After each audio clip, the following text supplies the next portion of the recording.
మద్యపానం ఆరోగ్యానికి హానికరం. అప్పులు ఇవ్వటం, కుటుంబాలు రోడ్లు పడటం, ఇది కాన్సెప్ట్. మద్యపానం ఆరోగ్యానికి హానికరం అని బాటల మీద రాస్తారు, ధూమపానం ఆరోగ్యానికి హానికరం అని రాస్తారు, అమ్ముతారు, చట్టపరంగానే అమ్ముతారు. వాటికి ట్యాక్సులు పన్నులు ఎక్కువ వేస్తారు, ఎందుకంటే ఎక్కువ రేటు పెడితే మీరు తాగరు అనేది ఉద్దేశం. అంటే ఇది ఈ మాట ఎందుకు చెప్తున్నానంటే, ఇవి ఆరోగ్యానికి హానికరమని దాని మీద స్టిక్కర్ వేసి చూపించినంత మాత్రాన దాన్ని ఎవరన్నా మానుకుంటారా? అది నిషేధిస్తే మానుకుంటారు. అలాగే ఫైనాన్సుల్లో అప్పులు తీసుకొని కుటుంబాలు నాశనం అయిపోతున్నాయి అని చెప్పి బ్యాంకి వాళ్ళు ప్రభుత్వ పరంగా చట్టపరంగా ఫోన్లు చేసి పిలిచి డెబిట్ కార్డులు ఇస్తున్నారు. డెబిట్ కార్డు కాదు, క్రెడిట్ కార్డులు ఇస్తున్నారు. ఇచ్చేటప్పుడు వాళ్ళ తల్లిదండ్రులని, కుటుంబ సభ్యుల్ని ఎవరిని సంప్రదించరు. ఒక పిల్లవాడి వయసు కొత్తగా ఉద్యోగంలో జాయిన్ అయ్యాడు, వాడికి 20,000 30,000 జీతం వస్తాయి. వాడి అకౌంట్ ట్రాన్సాక్షన్ ఏ ఆన్లైన్లో కొంటా ఉంటాడు, ఏదో చూపించి ఆ ట్రాన్సాక్షన్ బట్టి వాడికి క్రెడిట్ కార్డు ఇస్తున్నారు. ఈ బ్యాంక్కి క్రెడిట్ కార్డు ఇచ్చింది, ఇంకొక బ్యాంక్కి క్రెడిట్ కార్డు ఇస్తుంది, ఇంకొక బ్యాంక్కి క్రెడిట్ కార్డు ఇస్తుంది. దాదాపు బ్యాంకులు ఎన్నో ఉన్నాయి. వీళ్ళు ఏం చేస్తున్నారు?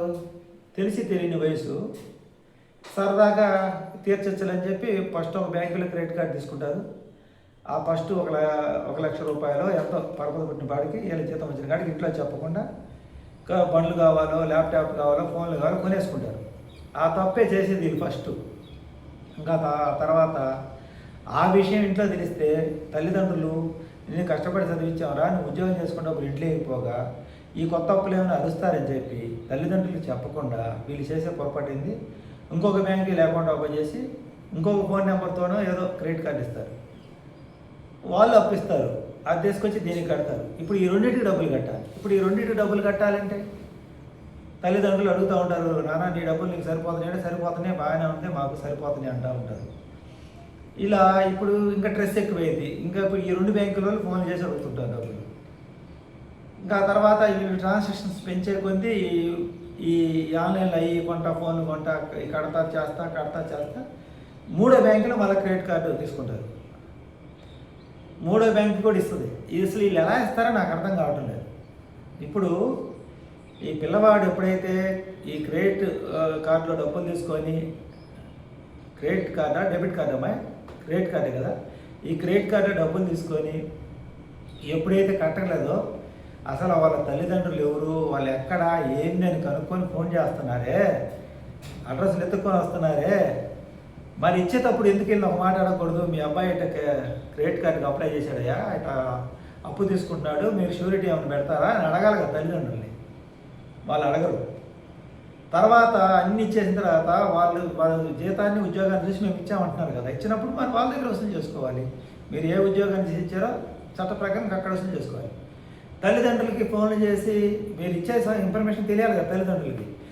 ఎట్టపట్టు తల్లిదండ్రులు ఫోన్ నెంబర్లు మరి ఎట్టపట్టుకుంటారో పట్టుకొని తల్లిదండ్రులకు ఫోన్ చేసి మీ అబ్బాయి క్రెడిట్ కార్డు మీద డబ్బులు ఇవ్వండి. మా తల్లిదండ్రులు సడన్గా అవాక్ అయిపోతారు. వాళ్ళకి తెలియదు కదా పిల్లలు తీసుకునే సంగతి.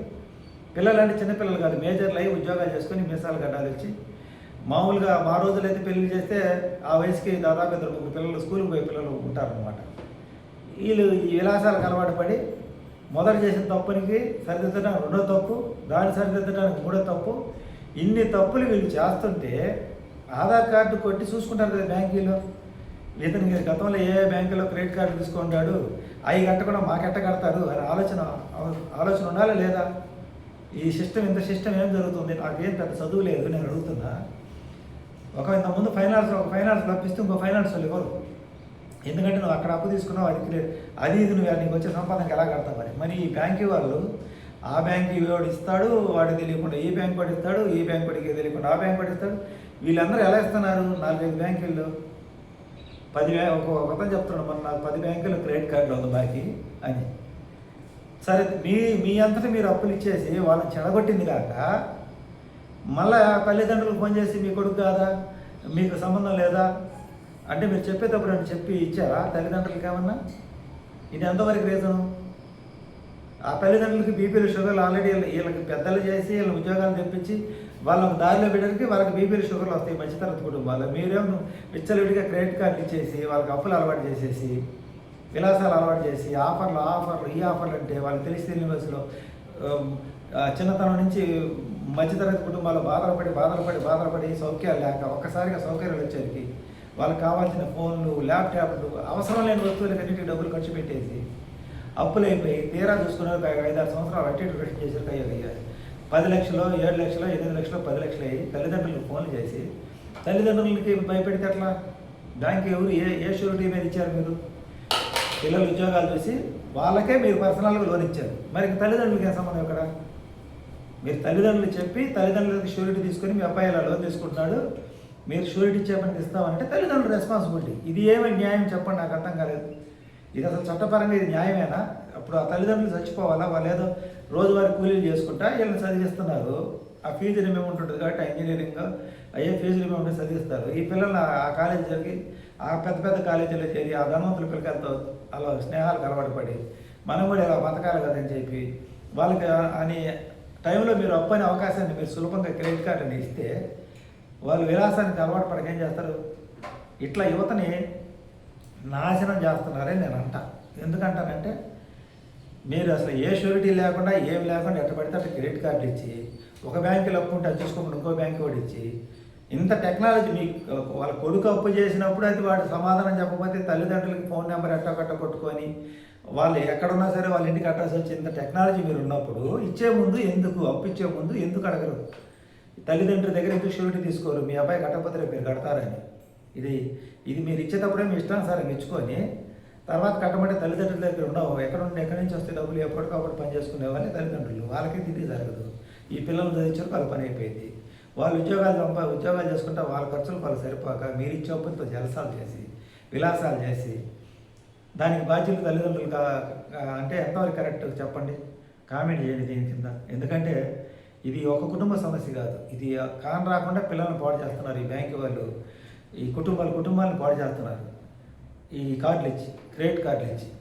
నాకు ఒక బ్యాంకు వాళ్ళు ఫోన్ చేసి క్రెడిట్ కార్డు తీసుకోమన్నారు. నాకు అంత స్తోమత లేదు. అదేముంది, మీకు ఏదైనా హాస్పిటల్ బిల్లులు కట్టుకోవచ్చు, మీకు ఏదైనా అవసరమైతే కొనుక్కోవచ్చు, ఆ తర్వాత 40 రోజులు టైం ఇస్తే 40 రోజులు కట్టుకోవచ్చు అని చెప్పారు. అసలు ఇక్కడ మా సంపాదన ఆడకాడ సరిపోతుంటే మళ్ళీ ఇది తీసుకొని మళ్ళీ ఈ అనవసరమైన కొనుక్కొని ఈ తలగాని మాకు ఎందుకు, మాకు అవసరం లేని చెప్పారు.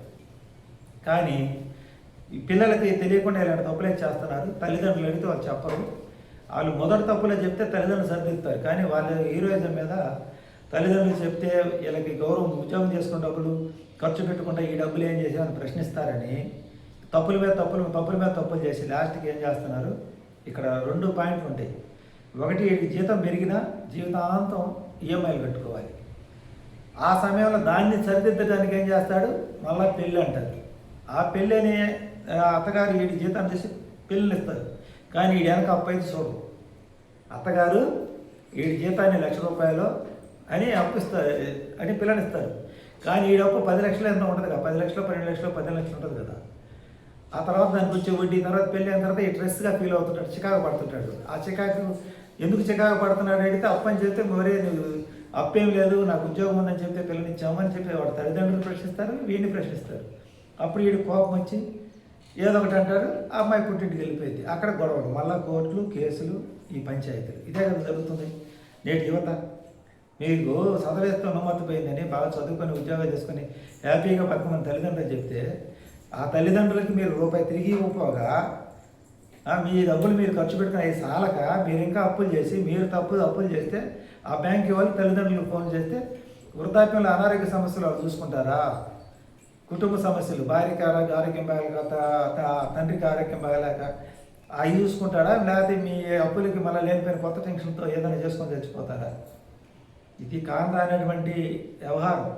ఈ క్రెడిట్ కార్డులు పిల్లలకి ఇచ్చేసి, పిల్లలకే కాదు అసలు అర్హత లేకుండా ఎట్లా ఇస్తారు? విడిగా ఇచ్చేసేసి అప్పులు ఇచ్చేసి ఆ తర్వాత మీ పిల్లలు కాదంటే తల్లిదండ్రులు ఏం చేయగలరు? పిల్లలంటే వాళ్ళు ఇష్టం వచ్చినట్టు అప్పులు మీరు అవకాశం ఇచ్చి మీరు అప్పులు చేయండి అని చెప్తే అవకాశం ఇస్తే తల్లిదండ్రులు ఏం చేస్తారు? దానికి ఏ తల్లిదండ్రులు ఏం చేయగలరు?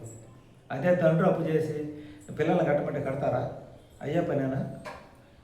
కొంతమంది పిల్లలు కడతారు ఆస్తులు ఏమైనా ఉంటే. ఇక్కడ ఈ కొడుకు చేసిన తప్పుకైనా కట్టడానికి తల్లిదండ్రుల దగ్గర ఏదైనా ఆస్తి ఉంటే కడతారు. అసలు ఏది లేకుండా మీరు వెనక ముందు ఏం చూసుకోకుండా మీరు అప్పులు ఇచ్చేసి ఫోన్లు చేసి మీ కొడుకు కాదా ఇట్లా అనే మాటలు అంటుంటే దీనికి ఏం చేయాలి చట్టపరంగా చెప్పండి, సలహా చెప్పండి. ఈ బ్యాంకీ వాళ్ళకి ఈ విధంగా తల్లిదండ్రులు అడగకుండా అప్పించి, అసలు తల్లిదండ్రులు తెలియదు, ఒక 5-6 సంవత్సరాలు బయటపడుతున్నాయి ఈ విషయాలన్నీ. ఈ కార్డుల సిస్టమే తీసేయాలంటే 5-6 సంవత్సరాలకు బయటపడుతున్నాయి. 5-6 సంవత్సరాలకి ఈడు నా కొడుకు బాగుండాడే వీడికి పెళ్లి చేద్దాంలే అనుకునే టైంలో ఈ బయటపడుతున్నాయి. అదృష్టం బాగుండి పెళ్లికి ముందు బయట పెడితే ఒక రకం, పెళ్ళి అయిన తర్వాత బయట పెడితే అది ఇంకొక బాధ, ఇంకా బాధ. పెళ్లికి ముందు అప్పు బయట పెడితే వాడు పెళ్లి చేయకుండా ఆపేస్తారు. అదే పెళ్లి అయిన తర్వాత బయట పెడితే అటు అమ్మాయిని ఇచ్చిన వాళ్ళు ప్రశ్నిస్తారు తండ్రిని, ఇటు బ్యాంకి వాడు ప్రశ్నిస్తాడు. ఇక్కడ మళ్ళీ ఈయన ఏదనంటే ఏదైనా చేసుకుంటాను భయం. ఈ మధ్యలో తల్లిదండ్రులు నలిగిపోతున్నారు సామాన్యులు. అర్థం చేసుకొని ఈ క్రెడిట్ కార్డులు అనేది ఆపకపోతే కుటుంబ సభ్యులు చాలా ఇబ్బంది పడతారు. అసలు వాడి పోనీ ఒక బ్యాంక్ ఇచ్చినోడు ఇంకో బ్యాంక్ కూడా అవుతున్నాడా? ఒకటి తెలియకుండా ఒకటి ఇచ్చేసుకొని తర్వాత తల్లిదండ్రులు వాళ్ళ అడ్రస్లు పెట్టుకుని ఇళ్ళకి వచ్చి వాళ్ళని భయపెట్టి, ఆ తర్వాత ఫోన్లు చేసి వాళ్ళని భయపెట్టి, ఏం పని ఇది? ఇదేమైనా కరెక్ట్ అయిన పనేనా? చట్ట ప్రకారం ఇది చెల్లుబాటు అయితే ఇది అసలు చేయని తప్పుకి తండ్రికి ఏం అవసరం? పిల్లవాడికి మీరు ఇష్టం వచ్చిన అప్పులు ఇచ్చి తండ్రి కట్టమంటే తండ్రికి ఏం అవసరం చెప్పండి? ఇది ఈరోజు వీడియో. ఈ క్రెడిట్ కార్డులకి నేను వ్యతిరేకం, మీరు కూడా వ్యతిరేకమైతే కామెంట్ చేయండి. దీనివల్ల కుటుంబాలు నాశనం అవుతుంది, పిల్లల జీవితాలు నాశనం అయిపోతుంది. ఆ తర్వాత వాళ్ళు పెళ్లి చేసుకుని విడాకులు అవ్వడానికి కూడా మీ ప్రధానమైన కారణం ఇదే, నేటి యువత చెడుపాట్ల కారణం.